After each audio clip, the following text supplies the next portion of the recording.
بسم اللہ الرحمن الرحیم۔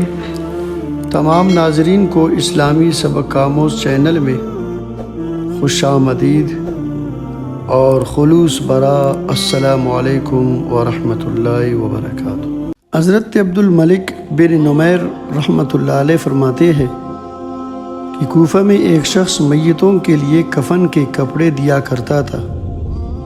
ایک دفعہ ایک شخص کا انتقال ہو گیا۔ اطلاع پا کر یہ شخص اس میت کے پاس پہنچا۔ اس کو کپڑے سے ڈھانپ دیا گیا۔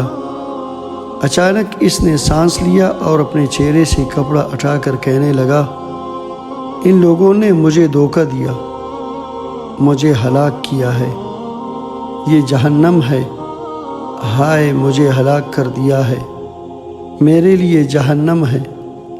ہم نے کہا کہ کہو لا الہ الا اللہ۔